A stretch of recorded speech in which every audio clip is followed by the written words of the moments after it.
Octobre 2021, bienvenue à la 5e numéro à Libre Débat sur CML 13 Télévision. La réalisation, il y a Merveille Vango et son équipe. Breaking News, Tobandi Yango Nasango Yamawa, parce que Pressia Congo, Baoutiko perdre un Baoba, Kombo Naye, Patrick Palata Oboyebi, cet ancien directeur na Canal Congo Télévision CCTV et finalement à na Congo central pour implanter même chaîne Kuna na Matadi et aeko installer chaîne na yemoko privé. Patrick Palata azalisuna bomboité depuis cette nuit à Outa qui justement ko participer en tant que journaliste la semaine congolaise, il y a tourisme au Esalema qui na Kolwezi, na initiative, il y a ministère, il y a tourisme, et voilà, na besoin guinaye, selon un de ses proches, Chalobi que souci moko et santé dérangea qui est, et voilà, finalement, à Yeko Koti Kabiso, Azaliso na Bomoïté, il était installé pratiquement na Congo central, na Matadi, et tout le temps, Azalaïko Kuya, Awana Kinshasa, et un homme charismatique, talentueux, très professionnel. Na Moussala Naye, vous vous souvenez, dans cette émission, Boebi, Polele sur CCTV, voilà, Patrick Palata, Salaki, le beau temps à l'époque, déjà dans la mouvance, il y a première élection, qui en 2006, voilà, Kombouana et Banaki, Atikibiso, Azana Bomoïté. Pour le reste, programme, Tokope Seyango, na émission Oyo, Ezali, Ekoya, Moli Monaye, et Pema, na Kimia. Cette autre nouvelle, Bill Clinton a coufité, mais a hospitalisé, na soins intensifs, les 42e président.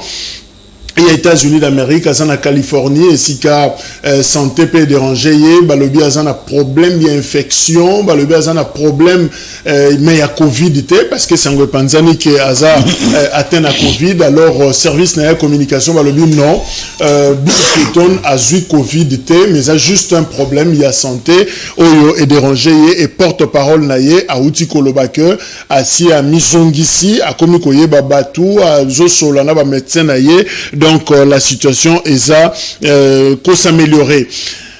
Autre chose, au procès HB à Lobitolobaki, Yango, policier Jacques Mugabo, Andimaki Keye, Mutabomaki, Floribert Chebeana, Fidel Bazana, chauffeur Naye, moyennant $50, il y a prime pour na coup, Oyoye à Salaki. Alors, moi, si à Floribert Chebea, la veuve Annie Chebea, Azalaki très choqué, à Koyoka li solo, n'est pas bomela qui est mobali. Alors, la grande question, à Sengi Kakake, retransmission en direct, il y a procès à Floribert Chebeya, puis Fidel Bazana et Salema la radio-télévision nationale congolaise, Batounyo Sobaye, parce que à l'Eli d'ailleurs, pour Nakoloba, mobali, nemoko à Koufa, sans que Baye dise pourquoi Baboumi, parce que Bensaki une inspection à la police, à Komikuna, Mbalamoko, gérer, sans que Baye informé, même Tino Ayela Kiwana, donc à Koufi, Ayeba même pas de dossier. Il y a invitation Oyo Babengela qui alors Annie Chebeya a signé à ce que retransmission Salema Batuyo Sobayeba information pour Naram. C'est vrai, vous constatez que Batubele Baosom Basuba crédité na Congo awa bakomo kimaram on dirait mutazana nyongo zomona muta comme kaka bokelanga ba forfait mbala moko bokelanga ba méga alors ram peut contourner yango alandi bango tikuna alors balobi boye bande konyoso o yebi kozana nyongo ya ram c'est-à-dire ozo somba sous crédit moyeba katayo exact ozo kimela on ninga forfait peut kota te oro ko somba forfait et ko kota na téléphone te jusqu'à ce que oro somba ba unité normalement pour ram yona ram beaucoup dans la couloir. Donc voilà information, il y a on a dit que moté mais pas souki batu monsieur siga baza bazo kango, mais en tout cas c'est ça information au kanisa que sili non ram silité ezoko bakaka assemblée nationale le vendredi déjà à 10h awa député Bazo Koutana pour la audition, il y a rapport, il y a commission paritaire mixte. Alors commission paritaire mixte déposa qui rapport na bango lobby na bureau il y a assemblée. Alors l'élo convoqué en go pour yeba ko entériner bateau kozala animateur, il y a commission électorale nationale indépendante boyebi que contexte c'est la commission na eza d'ailleurs sujet à polémique parce que batumusu kota quitté. Alors lobby eza il y a rien de caractère paritaire na kati ya commission. Alors les Londé et Koye bana 10e prorogation, il y a état de siège. Alors lobby ministre il y a développement rural Robota a présenté projet à gouvernement et pas député, alors pour la 10e fois poussi état de siège, mais député bazala qui moins tendre lobby vérité mowa makasi musu lobby ennemi na guerre wana azaka na kati ya population musu lobby soki soda na biso baza la hauteur te to sengata concours ya armée étrangère ya ko chabiso maboko pona ko silisa likambo oyo ya bitumba Tony mwa reculer mwa mukie ekolo balongola ki bango na liste de pays na Sekopé apesi ordre bazong sabango réactiver bango lisusu par rapport na mesure oyo ezwamaki. Plus question à cérémonie de mariage au sein ni religieuse ni civile ni mariage coutumière et ça les maté pendant 45 jours. 45 jours on a simplement pour éviter propagation il y a Covid-19. Alors on les a bisoté na santé déjà ba réaction et ça awate et ça juste na Congo Brazzaville long na ngambo etali na bisoté on a Thierry Mungala nde apesi information on a en fait je m'adresse na ba téléspectateurs au bazan na Brazza pour na santé déjà na plateau à ba réaction bala na yonengo lingi ça la fête nengo lingi donc il y a pas de problème biso za na problème te bango troisième vague ndezo déranger bango na Congo Brazzaville baza depuis le 14 mars 2020 selon bilan dimanche oyo 15 445 cas plus 222 décès wanezali statistique oeza na République du Congo d'en face voilà. Ministre na bango communication Thierry Mungalande apesi information na Mama Chantal à Zanabiso na plateau porte-parole Martin Fayulu. Mama Chantal Mbote Ndeko Jacques Mbote na bako débatteur autosan na plateau Mbote na peuple congolais bisika nyoso o azali na intérieur na ba province pe na extérieur mboka tous ensemble, rendez-vous moko kaka, lobby déjà à partir ya 8h30 to kutana na Kianza pona koeba kobanda marche na biso o to lobby tolingi de politisation ya seni donc lipanda ya seni poto za souveraineté na biso na maboko. Merci. Alain Madilou azana biso elongo porte-parole ya UNC Union pour la nation congolaise ya Vital Kamerhe ndeko Madilou Mbote. Mbote ndeko Jacques, mbote na ba ndeko ba collaborateur ba na plateau mais na uti ko na sangwa pasi. Patrick Palata c'est vraiment un frère. Tozali na mingi ba Matadi Congo central. Na présenté ba condoléances na famille nae na corporation na bino ya presse. Moli monepe manakimia et salinga vraiment pasi. Na eba quitté na quoi prendre dans un plateau. Donc voilà quoi. Voilà Patrick Palata depuis cette nuit azali suna bomoité Feli ou Mawina zanabiso longo ya Mawila voilà merci Union des républicains Mbote. Merci Mbote ndeko Jacques Mbote na bako débatteur les sous na réitéré na présenté condoléances le plus attristé le plus ému au nom de mon parti l'Union des républicains et au nom il y a des membres parce que dans Rolanda Papi Palata ba journaliste ba contre il y a trop na développement il y a politique il y a un beau cannabiso na à travers ba émission dans ko fongola peuple na maio ezali ko le kakati na mboka to yaki moka zaki très actif na espace médiatique vraiment to pesier to présenter ba condoléances na famille biologique pe na ba collègues journalistes ba na travailler na ba corporation nyonso pe na zangi ko pesa mbote na ba ndeko nyonso ya Union de républicains bisika bango nyonso bazwami na ba province pe na ville à Kinshasa. Merci. Azongeli Mama Chantal Moboni, Mama Chantal Kianza eza changote hein. Ça ne sera pas facile beaucoup. Demain eza souka une épreuve lobby. Non, épreuve yanine par rapport à qui? Parce que légitimité est immortalisée. Le peuple congolais n'y a que 62% est ganga qui paye kobana au gang.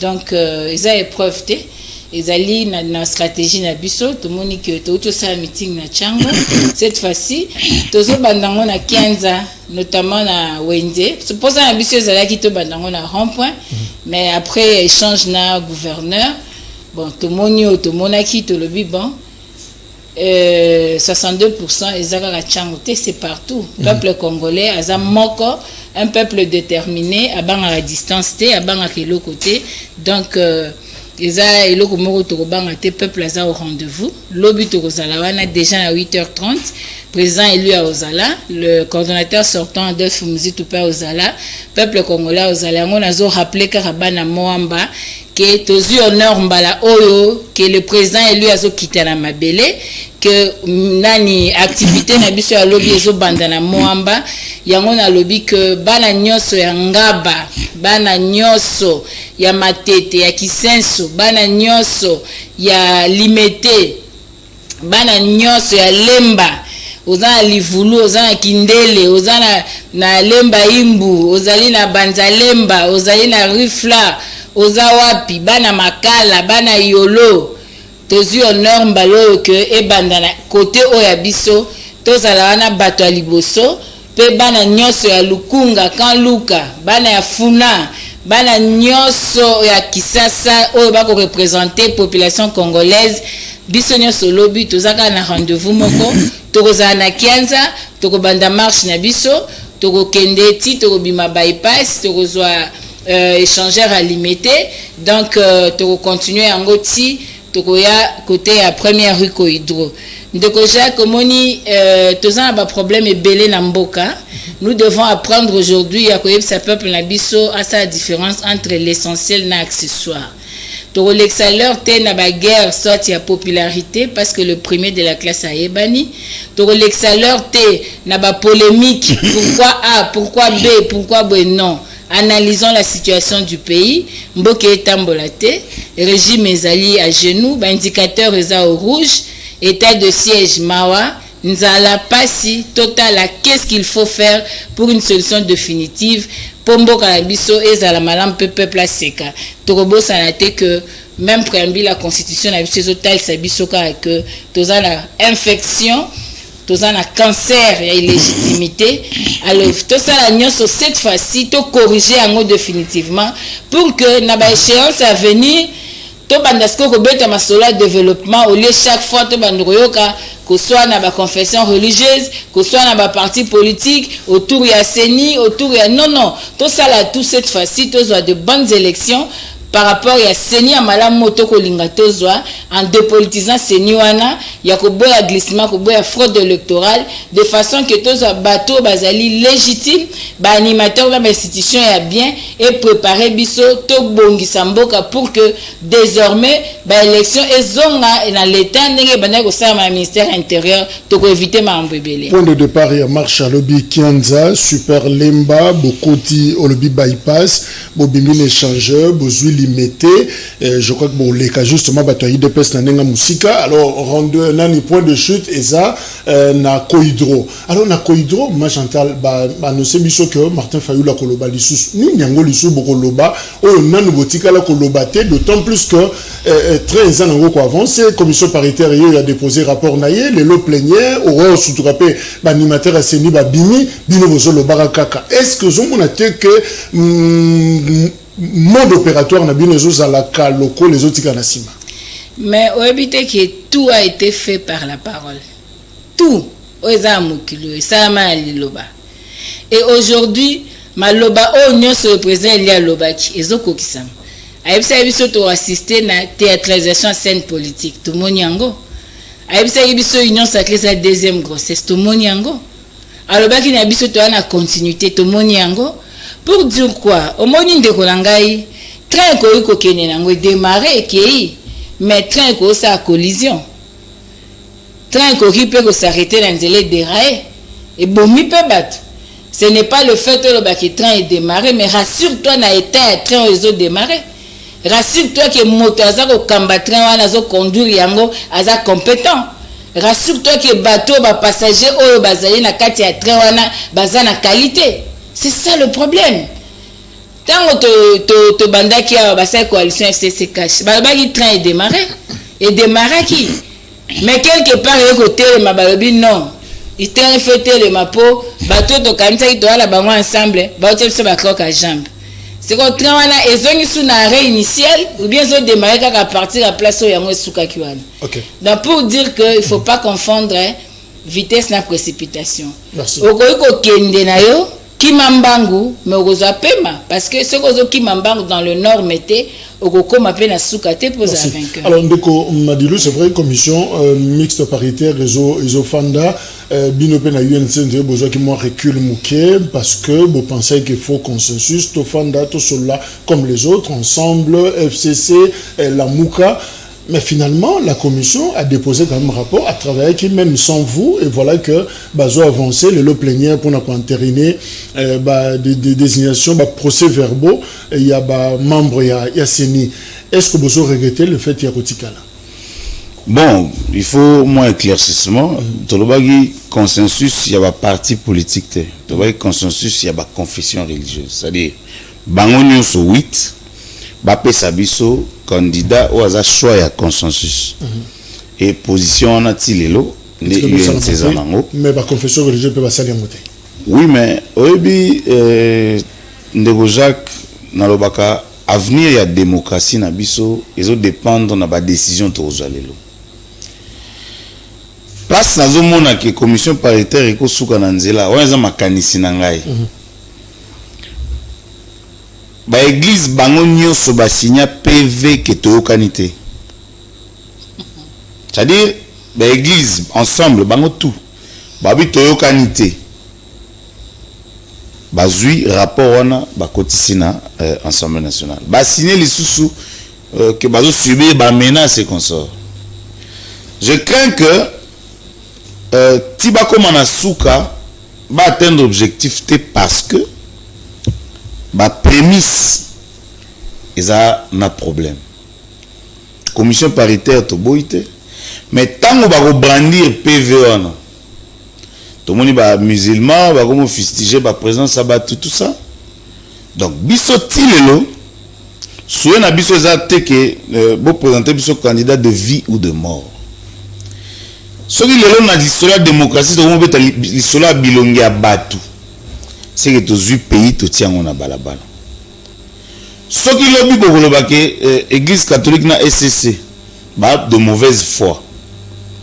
Bon mais qu'on peut ça alternative, ça dit bon, muto boboye, tout le gars muto mususu, tout à l'année tout va avancer. Ce qui va avancer va même argument. Beaucoup le baguette na minute yo mutuana il y a un problème, il y a un problème l'église catholique dans SCC. Mais à niveau toza, je pense que Nzoube est déjà nébandé. Je crains que la commission paritaire ait atteint l'objectif nango bien. Parce que la confession religieuse, bango moko, baba yi toyo kanité. Parce que beaucoup présenté ni la commission paritaire, question mark. Donc biso tilelo, souci na biso. Parce que tout le baka élection apaisée et tout ça. Et ça la bas slogan te biso to bibo pe sabiso candidat à consensus banganga nzambe pe na part na bango bala ki sabiso ke to ko kende ko sambela na l'église na bango. Quand on dit l'église au milieu du village bayo kana so ba habiter to na besoin à oyo ou bien to moni ba preuve contre oyo ba oyo bayo ka bango baluka terrain d'entente. Mais so banganga nzambe bala ki sabiso ke to ko bongisa même libala te so bayo kana te. So mboka beaucoup peut s'absonner. Alors ndeko Feli, est-ce qu'on peut dire na plénière il y a les lots au bako auditionner rapport il y a commission mixte paritaire et ça signe que les choses avancent maintenant. Toro doit glisser aux alatés, on aura les élections dans les délais. Merci ndeko Jacques. Nakanisi vision na biso to regard na biso na union de républicains par rapport à la lecture et à la situation. Nous, en tant qu'hommes politiques, tant que Zoloba, tout peut ça impression que RDC a un problème, il y a conflit électoral. Les conflits dans notre pays est multiforme. Yangwana, le même conseil, le même cause produit les mêmes effets. Tango Bangonion Sobasignaka accord cadre d'Addis Abeba. C'est un élément. Il y a problème qu'on a traité. Na cadre et accord cadre. Problème sécuritaire et qu'on a traité qu'on a. Problème il y a justice à double vitesse tous qu'on déplorer et qu'on a traité qu'on a. Parce que l'accord cadre là qu'on va réforme. Tricherie bandaki en amont. Tricherie bandaki musika. Ko banda tango bazo ça la installation il y a cour constitutionnelle, il y a eu un débat, tout autour, il y a mise en place, il y a cour wana ndenge yango elekelaki. Ezalaki ba plantaki déjà ba décor pour na koyeba esikani to ali kokende makanisa bango ezali nini. Lelo ata toke na élection, CENI a organisé l'élection. Nani a confirmé ba résultat wana. Et kozonga bobé na cour constitutionnelle. Et ceux qui ont dit débat wana, débat les a cloté. Ezali débat ouvert, problème réel. Donc, bah ça va déplacer des balongoli problème à Bamemiangwa, balongoli à Bamemiangwa. Commission paritaire, commission est-ce qu'ils allaient paritaire? Commission est paritaire, et Moussala na bangoana et Kozala nul et sans effet. Balouti pour ça la forcing politique. Et quelque part, Namunokoya Nekofelus, tout le monde a contradiction. Tout batouya union sacrée. Dernièrement, on a Conseil de ministres, il y a le 1er octobre. N'a sorti Kolanda, ministre près du président de la République, Alobaki n'a communiqué moko que Azako organisé Forum national pour la cohésion et la paix. Cohésion, tant on a bien organisé Forum national pour la cohésion et la paix, c'est qu'il y a un problème. Alors, problème, il faut résoudre dans un niveau d'élection, na tricherie, na forcing au sala. Et donc, on a examiner la commission paritaire. Ce qui te mis la genèse, le premier jour où on va se réunir, qui va passer les confessions religieuses, pour Sangana, le 23 juillet, les 8 confessions religieuses, ça qui sortie médiatique, communiqué conjoint. Tous les 8 pour dénoncer la pression. Vraiment, Madilou a rappelé Bissot Yango. Donc, on comprend que ça ne fera pas avancer les choses. Le fait qu'il y a aussi la plénière, les locaux entériné, PVOANA, il y a commission paritaire. Alors, finalement, la solution qu'on a la WAP, donc, on veut tenir un forum au Balobaki, dans le Conseil des ministres. Oui, forum au Balobaki, forum, c'est-à-dire, tout ça, dans le cadre de dialogue. Mais, selon le communiqué, alors, le terme de référence, il y a Forum Wana et Kozala édicté par Ndeko Félix. Alors que lui-même, il est parti au conflit. Merci. Alors, finalement, Maman Chantal Moboni, commission paritaire, à Koloba, Lelo, à Komisa, Onyo Soyazana Yango. Alors, ce qui est vrai, 6 confessions religieuses sur 8, Kotsaki, PV na Bango, Bango, le bité que ça bloqué, Bango, Ponaki Moutou, Moutango, et bien déjà que c'est Denis Kadima. Donc, probablement, commission paritaire a statué sur PV Moko Oyo et Azouaki. Est-ce que, na vité sur tous ceux qui ont des psychos boy, et qu'on aide que tu résoudre des problèmes, la moukasa qu'on décrit à glissement, c'est-à-dire on restera vraiment dans les délais. On va gagner du temps. Ok, merci. Il faut tout ça l'attention pour que ça peupleté. Peuple congolais faille balelo que bandegonabiso union sacrée basa déterminé basa la forcing.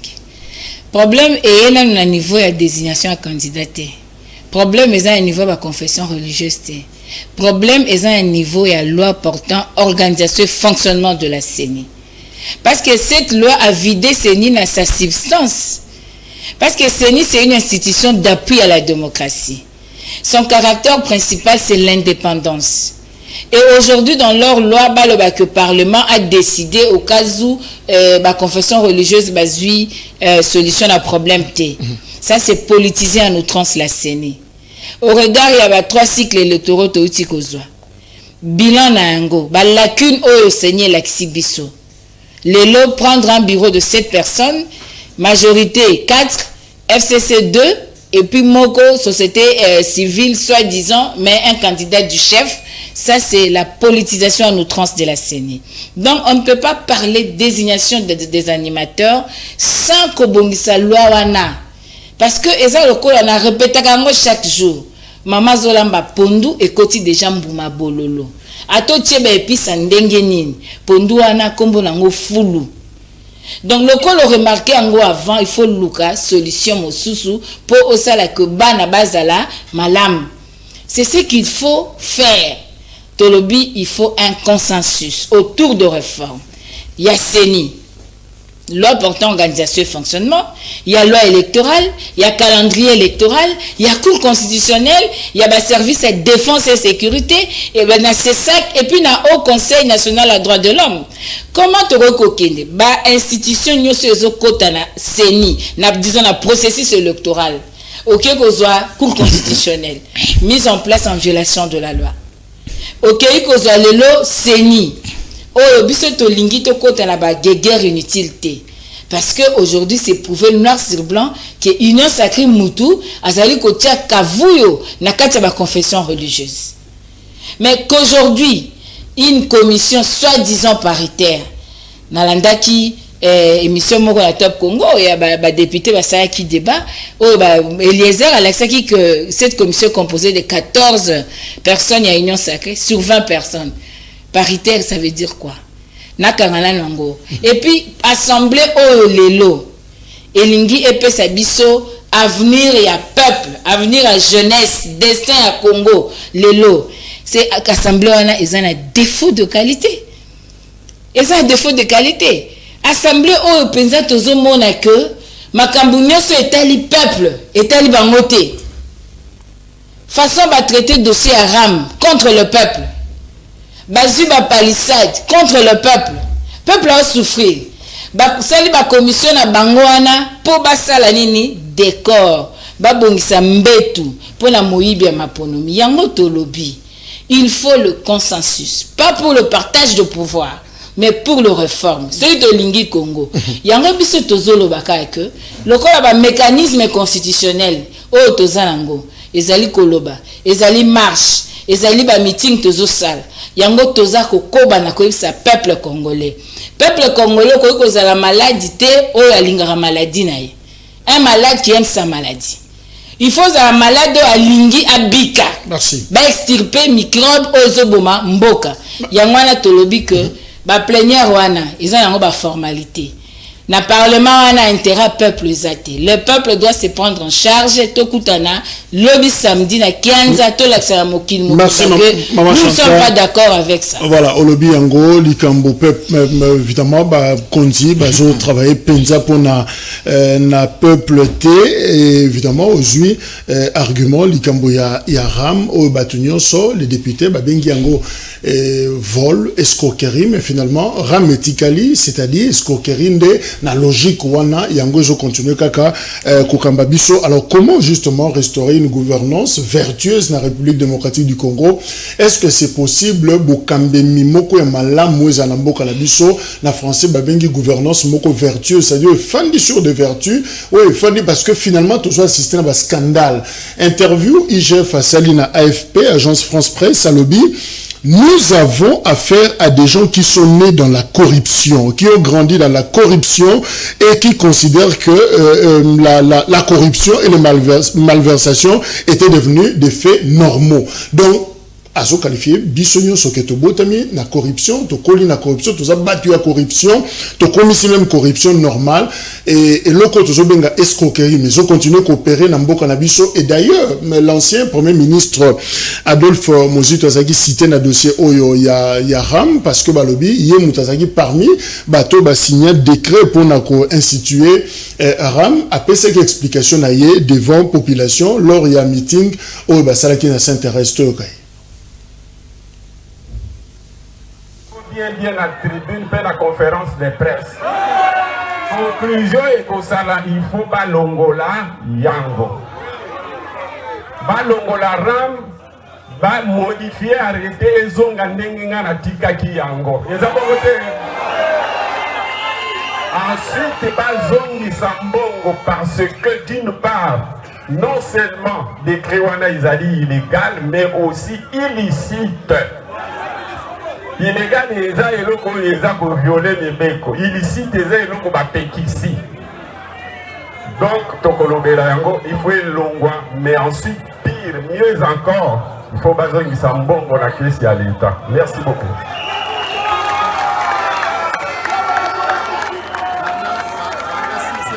Toyokani mwe ki makambo ya ram mais bandeko na biso ya ODEP li betela ODEP maboko makasi bazali kosala mosala malamu bandeko ya odep balobi ke mbongo wana ezali motu ya ti 260 millions koleka ekeli wapi lokola ezali mbongo ya moyibi contrepartie ezali te l'État ayebi yango te il faut tosala nini basala nini bazongisa yango eza boye te na lingana na biso balobaka nini mbongo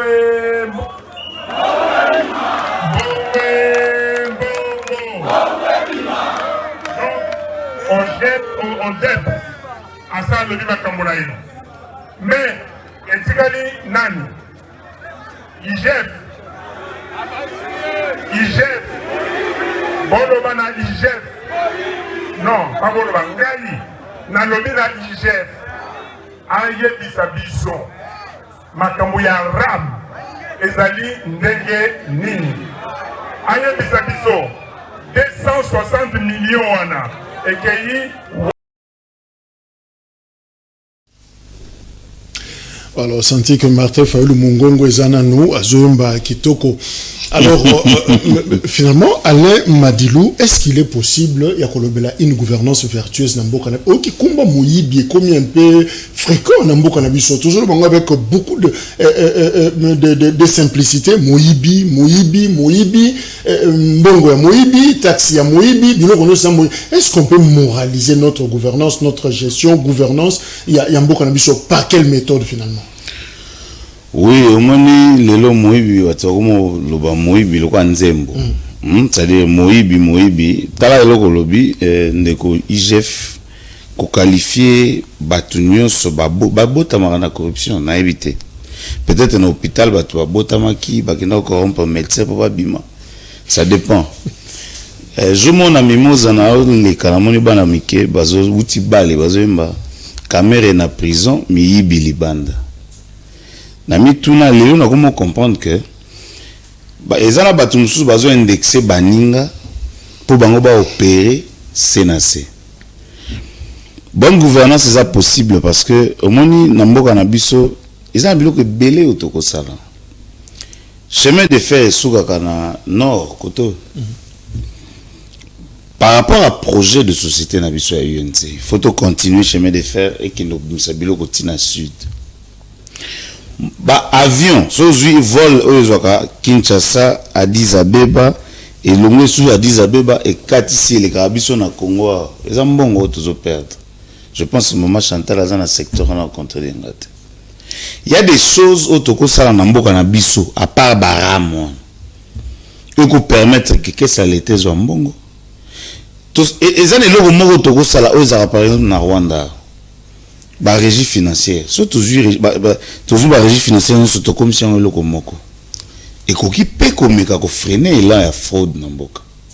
C'est bonne gouvernance ça possible mais problème ça ya ba animateur siko a on a stade toza il faut te comprendre que les hommes passent les institutions restent et ce qui lelo to fragiliser ba institution na biso pour to sala ba homme fort. La crainte est que ceux qui sont fort basal c'est les pays qui disparaissent. Vous comprenez? L'objectif n'est pas d'accuser les autres pour y aller. L'objectif est que total la place nini otoko simba pour mboka et tambola malam. Et toko mi na impression on dirait toko mi comme maman na ba distraction mingi que na ba objectif.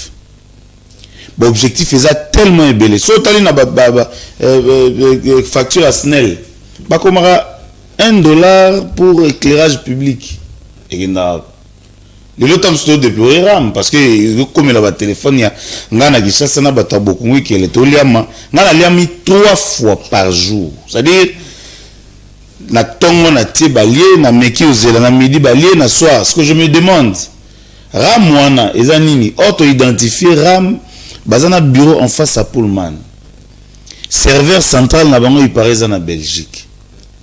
Donc ministre a signé arrêté apparemment basimisi touche à maîtriser ba chiffre te yebisanga balinga 3 fois c'est balinga $3 et demi so balinga ngona une année au baba $7 est-ce ba olenga $7 to ba olenga $200 so kiyanke ya boyi tina ba téléphone na biso tayelo utso loba batu ba kimaki babite to somba ta ba unité c'est-à-dire to somba ba minutes ba forfait non ba minutes B mais babite ba ko bloquer na benga service client ya réseau na saela service client bisinga benga service client ya RAM je me demande bino bozolia mais soki ba bengi bo benga service client ya RAM donc RAM eza pe entreprise mususu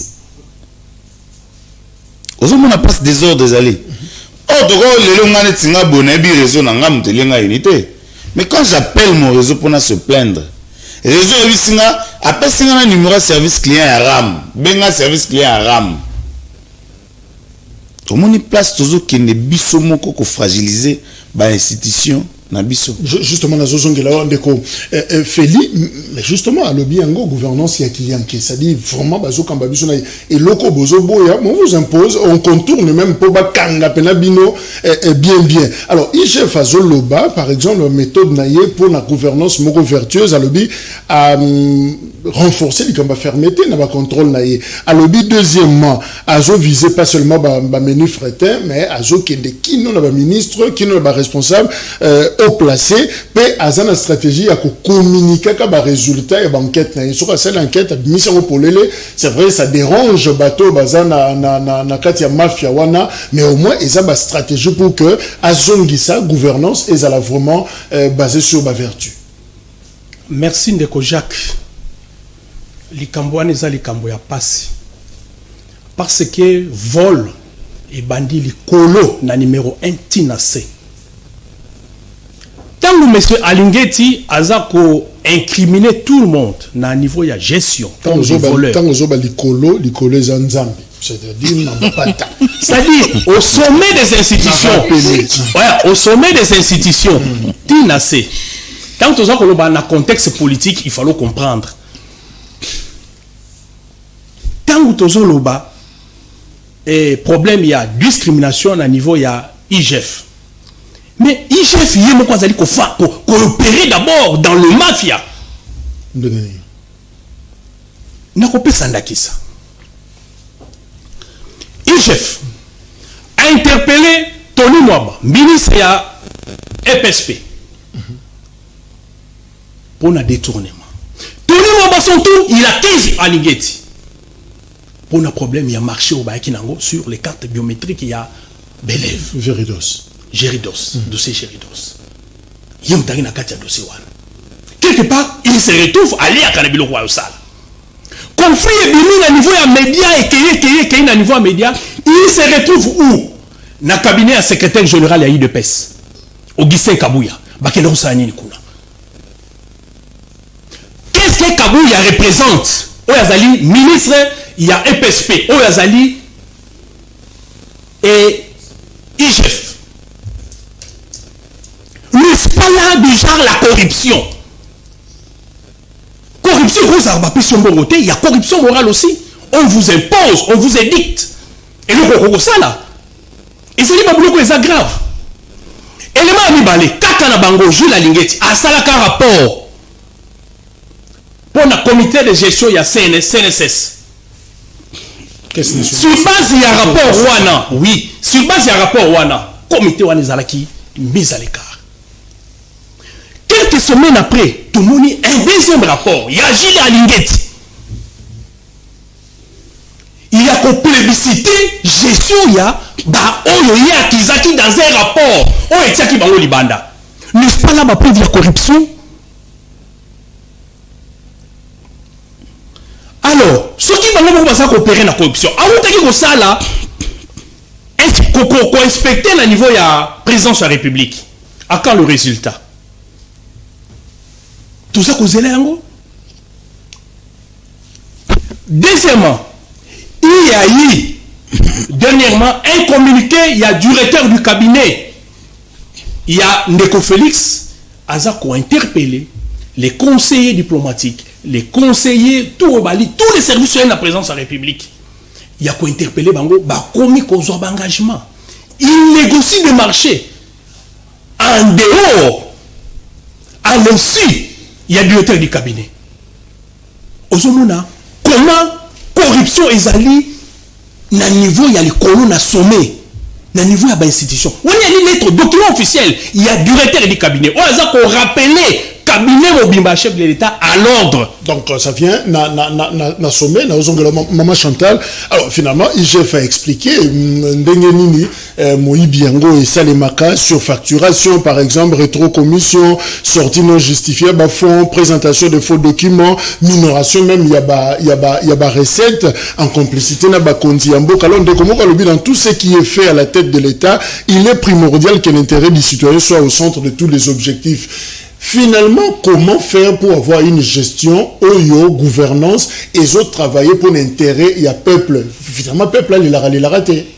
Ok, merci Ndeko Jacques. Mon il faut nous poser la question, nous avons besoin, nous devons répondre place à Oyoka. Toi, dans le régime, il y a des coopérants, il y a des rameurs, ou bien il y a un régime en cours. Peuple place à ça, nous a pour une réponse. Ndeko Jacques, tu as une déclaration médiatique. Tous elle est à l'œuvre. Pourquoi? Quelque part, dans le pays, ça n'a pas raison sur le but qu'il y a ma corruption pour la landane de Félix, ça a bien que trop commission est légale. Et trop commission est légale na Congo. Depuis le régime au bandit, qu'il y a détournement. Bon, ça va marcher sans qu'on respecte. C'est là où il faut que marché public est respecté. La procédure. Ah le chaîne à dépenses nani ordonnancé ba dépenses publiques lelo na Congo. Programme à 100 jours. Est-ce que présidence de la République est un programme à 100 jours? Procès banda et souka nzela. L'auteur intellectuel, l'auteur moral, l'auteur politique qui a programme à 100 jours. Ezanani. Ba dépassement budgétaire. Boutou na moye présidence de la République jusqu'à 1400%. De quoi l'ingétie au sani. Lelo awa de konangai. Eza mawa, eza passe. Pour toute sa gouvernance à bien à Congo, il faut te banane quels sont les mots qui rongent le Congo. L'illégitimité. Tant que tu as une illégitimité, le comment mine a préambule la Constitution. Nous aurons un leadership faible. Un leadership qui sera incapable de vendre la RDC à sa juste valeur, même dans le concert des nations. Un leadership qui sera incapable d'investir dans le citoyen congolais pour développer le Congo. Aujourd'hui, l'État ne donne aucune opportunité à peuple n'a pas se développer. L'État yemoko azo china peuple. Peuple a un pouvoir d'achat qui est un misérable. Mais l'État n'a pas china bagan petit. L'État a un peuple n'a pas condition même les droits les plus élémentaires. Il y a kolia, il y a la maya malam, il y a courant. Peuple congolais a un ngotier. Et que même Moussika, tina bomoto peuple. Le lot un régime moko éthique na moralité publique eza ya kokufa. Au moins la député a été mis à perchoir abi penza corruption étamble dans la salle. J'ai la lingette dans le banga ngolo ba IGF ngolo bela batuti. IGF amona yoka yangote une députée nationale qui déclare Nicolas Perchoir à l'Assemblée nationale que corruption est zolika. Mais tant que Gilles ndeko IGF a lobela makambia corruption, il faut savoir qui corrompt qui. Il y a une corruption qui corrompt qui. Donc, de Konangaï, les lots, on doit apprendre, il y a qu'à respecter le choix du peuple. Respecter le droit de vote. Respecter l'article 5 de la Constitution. La souveraineté émane du peuple. Celui de respecter Yango. On ne peut pas avoir des dirigeants, basés à profil T. Il faut la compétence. La compétence. Quand on a un dirigeant, un leadership compétent, entouré, n'a pas conseiller, n'a compétent, Moussale Okende Liboso. Et puis il faut, de Koja Koyeba que, biso lelo na Congo, ba priorité est belé. mais na gestion axée sur le résultat. Il faut arriver à prioriser, hiérarchiser la priorité. Aujourd'hui, la priorité c'est quoi na Congo? Est-ce que lelo tokosa bilangate? Quand on a 5 millions pour la pesa Kagame à la usine or na mboka na ye, tozangi 5 millions ko sala usine or na Congo à cause de 5 millions de dollars. Ce qui lelo tozana plus de 80 millions de terres arables oh na livre musu na tangi bon l'acception que ba terre musu c'est comme lango ya batu. Et ça la source n'engage te l'obélaté. Même le peu qui nous reste là. Et perception que ça bilan. Quelle est la politique publique par rapport à l'agriculture na Congo? Merci. Il y a développement rural. Alors, la gouvernance peut avoir un grand impact sur la perception d'un régime. Le lengue toujours fonctionner pour Nandeko Madilou par exemple, c'est un régime il y a qui yanké pour Nandeko régime il y a Moïbi. Ça dit façon toujours gérer et quoi cacher moko na régime. Alors la question peut-être beaucoup répondre biso soit par numéro de téléphone ou les affichés soit sur YouTube qu'on répond les biso.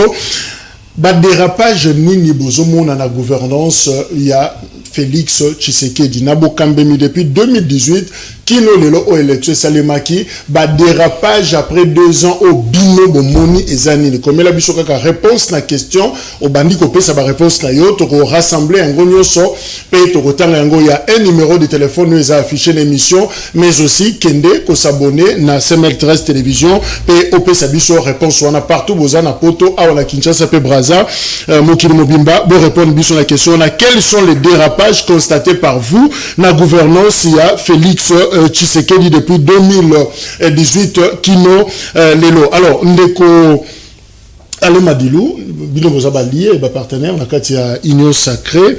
Alors finalement tozo assisté na scandale makambara makamba Sanjo makamba Bukanga Lonzo makamba Bele tous les jours on se réveille quand le lot quotidien fait des gaspillages des gabégies alors que le peuple vit dans la misère les citoyens a commis indigné. Alors finalement solution à bino en tant que partenaire en tant que bateau bazana kati eza nini tozo yibati na mbongo masasi mbongo ya état de siège nyonso tozo la détourner solution pour na bino tozonga na gouvernance moko sérieuse ezani. Bon moni tant na lobby régime ya ba enquêter ba yanke baza na régime. Na régime. Parlant à directeur à cabinet non se souvenir na acte moko de directeur à cabinet Honora Vital Kamera n'a posé tant azara directeur à cabinet. Aloba na présidence toujours ça là toujours senga batuyon soba na ba CV. Résumons rapidement pour tout comme. Oui que balaki sa misapi bo na bureau ba coopérant. C'est-à-dire au moni lelo il faut koyeba que il faut au fait bonne gouvernance c'est possible. Mais il faut que ba institution na biso ndezonga makasi. Tout changer wapi. Pièce ni faut to longola to remplacer. Non mais lelo to na régime o ezara parlement des primacs. Parce que ce que le Parlement après ça va pouvoir naïe na premier ministre. Place au monde à président de la République et c'est obligatoirement contre 100 il y a premier ministre. Tout valoriser Parlement na biso. Parlement vote la loi, Parlement est à quotidien, est à gouvernement, est à ningi makambo etambolaka. Alors ceux qui doivent fragiliser Parlement, les lois en fait na qui estomaqué comme on a tout comme nous bon certes dans UNC toujours se préparer pour les élections Batunion sont également parti mais tout comme dans la période électorale je vois le président d'une chambre accueilli na meeting pour le baké ngai nazo sala boye nazo soutenir mokonzi mboka ko soutenir mokonzi mboka biso zo soutenir mokonzi mboka biso toza cash oza fondation Union Sacrée Zandako biso soutenir mokonzi mboka mais président ya chambre oza censé contrôler le gouvernement peut si pouvoir na premier ministre pas tant mboka ce qui a bradé pouvoir wana est comme compliqué.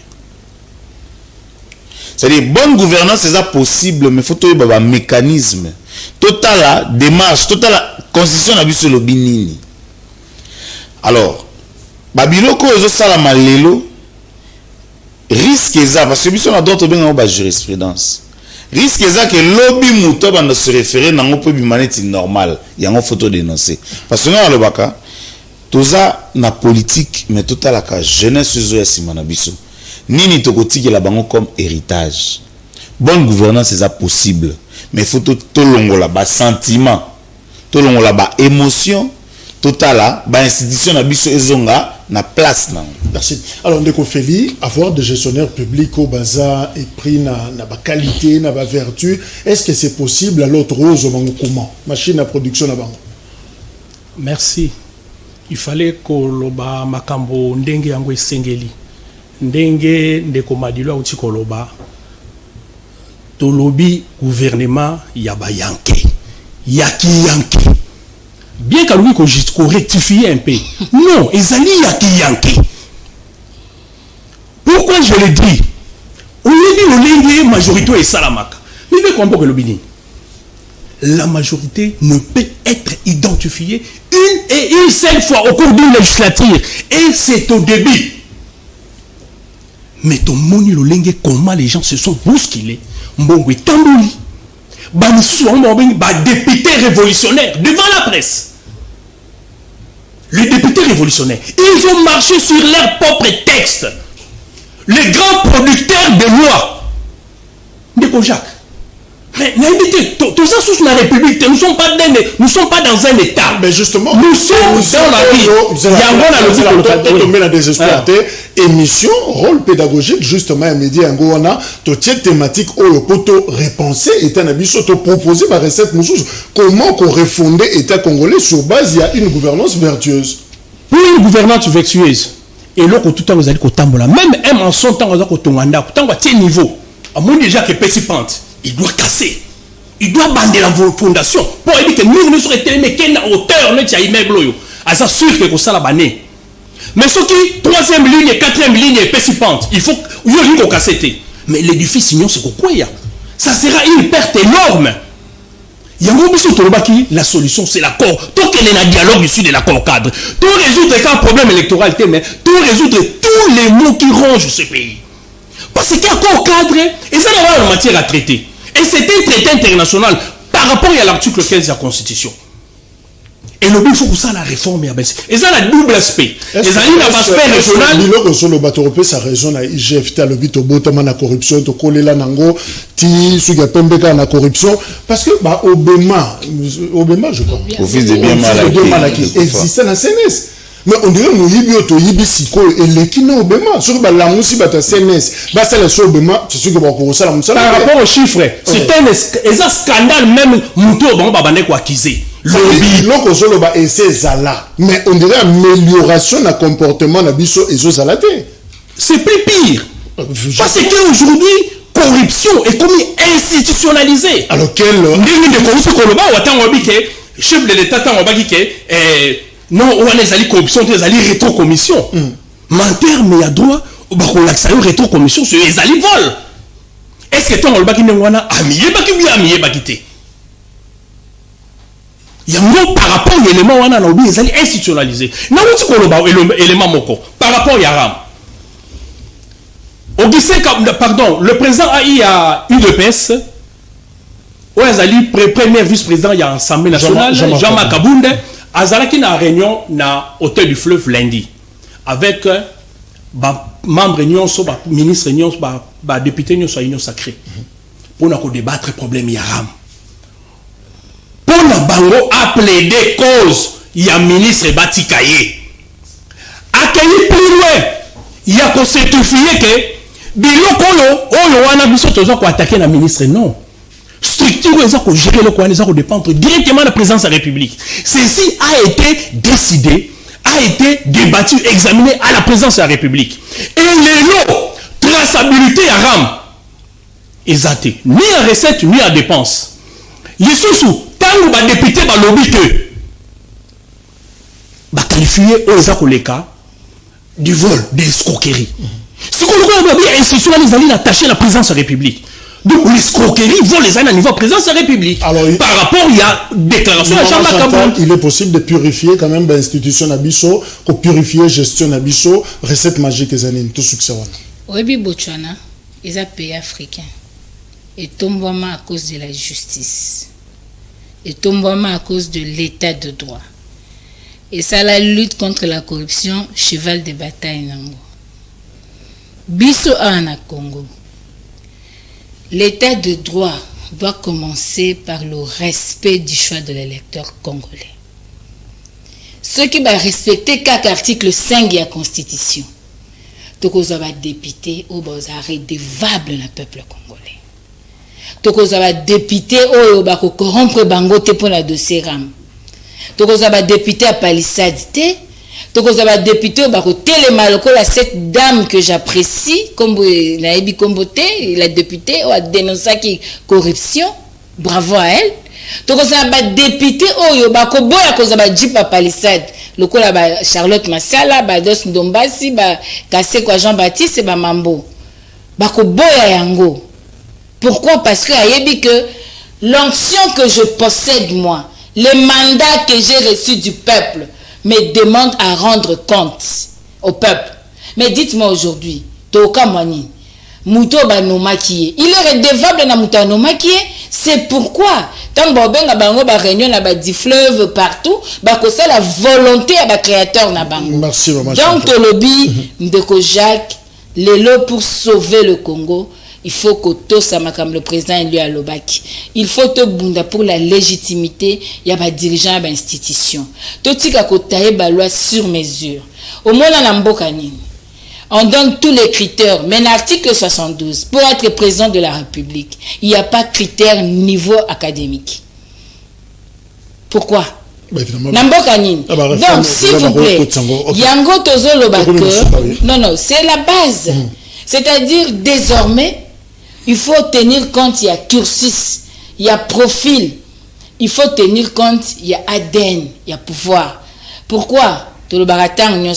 La génétique du pouvoir détermine sa pathologie et son anatomie. Merci. Il y a une raison pour laquelle il y a Kinshasa lobby. Je rappelle. Tokutana na Kianza.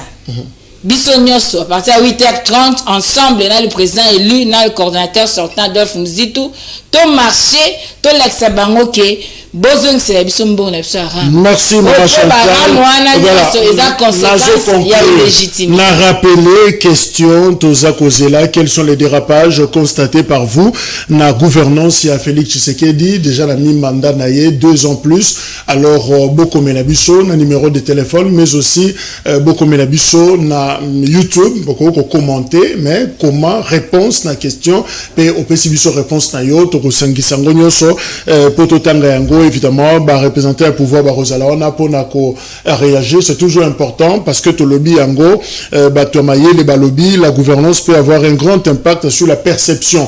Alors ça nous permettra de yeba quelle perception oyo peuple congolais azanango pona gouvernance na ye pona ba kambi oyo baza ko diriger. Voilà, merci maman Chantal, merci Ndeko Feli, merci également na Ndeko Madilou. Bon, comme Olingi conclusion, état de siège et ça réussite tout échec. Non mais au moins ce qui vous peut-être aussi ici. Et ça réussite tout échec. Là 1 plus égale 2 la politique. C'est il faut expliquer que guerre est asymétrique.